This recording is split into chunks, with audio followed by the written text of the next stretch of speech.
Programang ito ay rated SPG. Striktong patnubay at gabay ng magulang ang kailangan.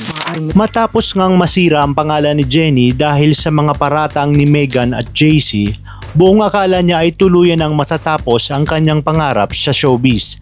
Akala ng marami ay wala na siyang pag-asang makabangon matapos siyang tanggalin sa Yumi.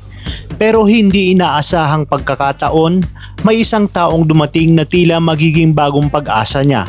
Bigla ngang sumulpot si Coach Van at inalok si Jenny ng isang pagkakataon na muling ipakita ang kanyang talento. Sa halip na isama siya sa bagong grupo, isang mas malaking hamon ang ibinigay sa kanya, ang maging isang solo artist. Hindi naman ito nagtagal at naging usap-usapan.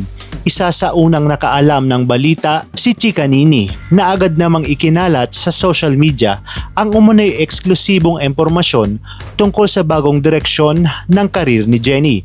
Dahil dito, lalo pang naging ostyosero ang publiko kung ano nga ba ang susunod na mangyayari sa dating miyembro ng Yumi.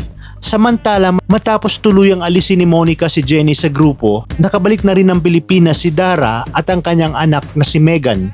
Plano sana nilang gumawa ng opisyal na anunsyo upang kumpirmahin na hindi na talaga bahagi ng Yumi itong si Jenny.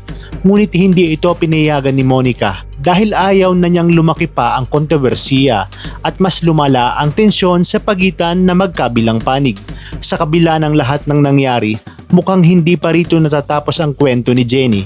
Sa kanyang bagong simula bilang solo artist, marami ngayon ang naghihintay kung mapapatunayan ba niya na kaya niyang magtagumpay kahit wala na siya sa grupong minsan niyang kinabilangan.